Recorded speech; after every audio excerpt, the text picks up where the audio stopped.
What's beautiful to me about a photograph is it's just light bouncing off of something at some point in the past. The idea of hope and despair existing on this like razor thin kind of edge. The desolation and beauty are so close sometimes. It's as simple as that for me. When it works, it's magic. It's magical. Hi there. Gregory Halpern is a full member of Magnum, and he teaches photography at the Rochester Institute of Photography. His work occupies a space that exists somewhere between documentary and visual lyricism. This is a difficult line to hold, but he's developed a consistent aesthetic that communicates his experience of being in a particular place and interacting with the people that he meets. Because his work seems at first glance unstructured, it's easier to assume that there isn't a comprehensive thread binding the pictures.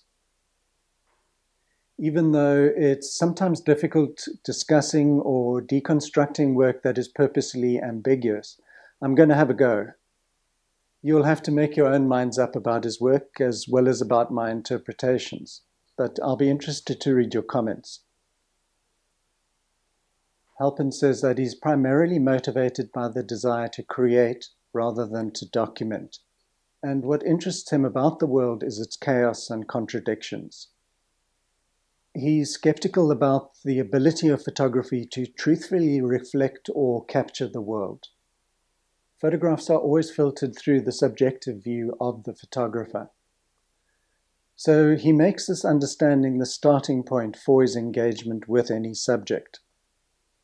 In fact, what he's saying is something like, I'm photographing this place, but essentially I'm going to show you what it feels like for me to be here. To take things to an extreme, if one considers the work of William Eggleston, he's occupying the outer limits of the documentary domain. He's showing us stuff about the places that he visits, but his primary intention is to reflect his curiosity and capture beauty within the ordinary. Halpern's work is definitely more socially aware than Eggleston's, sometimes even political in his intent. So he's a step or two closer to, say, documentarians like Walker Evans or Frank. However, from the point of view of a purist documentary photographer, Halpern definitely won't be getting an invite to join their club anytime soon. He was a student of Larry Sultan while doing the MFA program at California College of the Arts in San Francisco. During this time, he felt lost, struggling to find his photographic voice or even a suitable subject. I sort of fell in love with photography as a teenager, but I never really felt like it was something I could do, like I could commit to as a life. I had no one I knew was an artist growing up. No one in my family really, was that interested in art. And I had this excitement I knew about the camera and photographs, but I didn't know what to do with it. And so I studied history and literature. And then on the side, I kept taking photography classes when I could. And that's when I met Chris Killip, who taught photography at Harvard. Ultimately, he sort of led me to go to California College of the Arts, where I studied with Larry Sultan.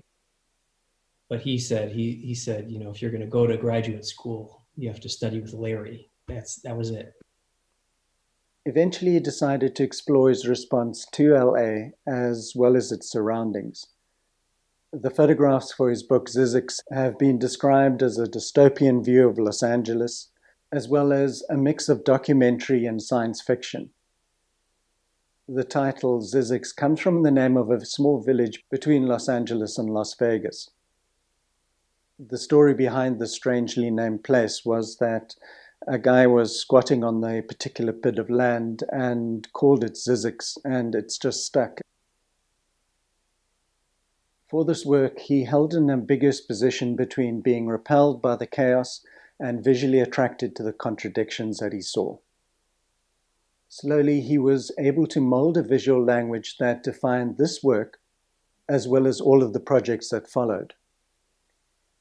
He consciously wanted to produce an essay that remained balanced between the definable and the non-definable.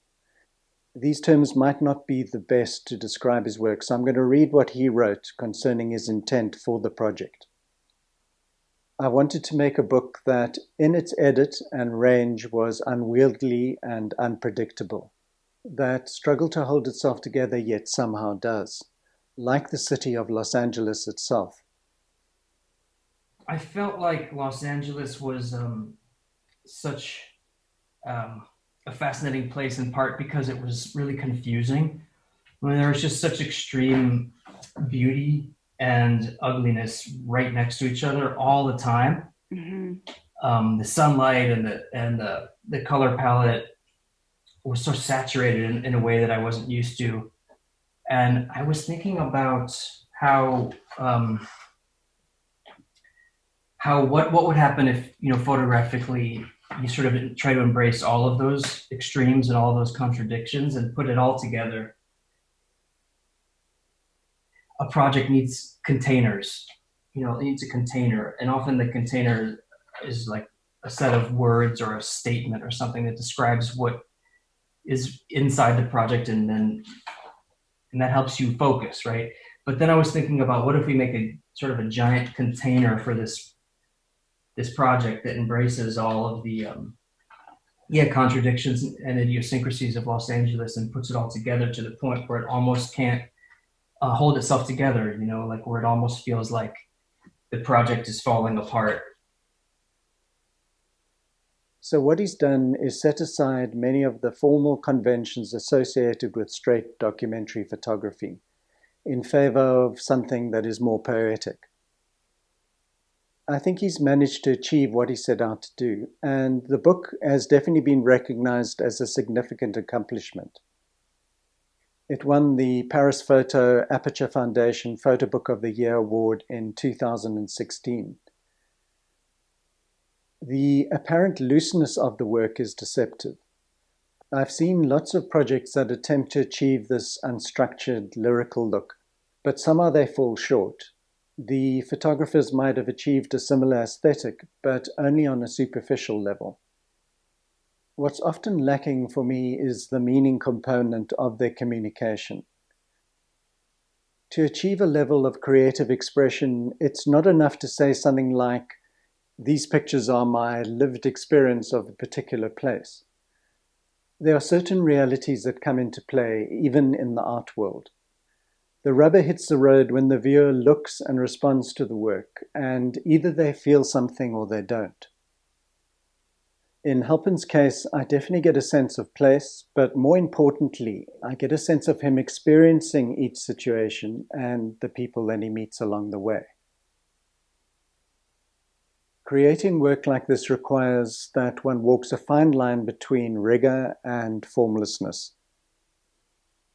So for me, it's sort of like it's the slow process of trying to figure out where the pictures are kind of leading me. The photo book is what I love most about photography, and the idea that you have to create a narrative or a structure or some kind of a flow, for lack of a better word. I became really interested in how novels are like structured, how you tell a story, and how the narrator functions. Is there a narrator? What's the voice? What's the arc? Like, how does tension build? And so that stuff was really helpful. It's really still inspiring to me. You can't just randomly assign meaning to photographs. It emerges from a deep engagement with the subject and the photographs that you're taking, as well as being in consequence of all the influences and life lessons that have shaped one. Here he talks about his moment of awakening to the possibilities of photography, as well as the value of art in general. I remember I was a teenager, and my dad brought this book home by a guy named Milton Rogovin, who lived in Buffalo, where we lived. Mm-hmm. And he visited people over the years. So this is 1974, 2 grandparents with their grandchild. And then in 1986, you see the grandfather passed away. And then in 1992, you see this little baby. He's turned into this sort of linebacker of a man. And I remember seeing this book and just, I broke down crying. I had never, as I had mentioned, art was not really a big part of my life. And so when that happened, I had this feeling that art had moved me in a way that I had never been moved before. And part of it was the photographs, and part of it was being alone with the book. It was like late at night, and I remember no one in the house was awake, and it was just me in these pictures. Mm-hmm. And that was a really profound experience.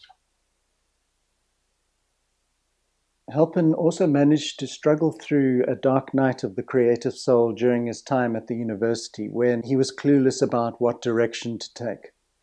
He hung in there and managed to fumble his way through the confusion until he discovered a sense of clarity. Once he had loosely defined the parameters of the project, he was able to intensely explore his subject within this framework. Los Angeles just, it felt really foreign. And so embracing, for me, the way realism and surrealism sort of collide in this book felt somehow appropriate, because it felt, sort of a dreamlike place, or a place that had these allusions to, both biblical times or some sort of post-apocalyptic near future time. Mm-hmm.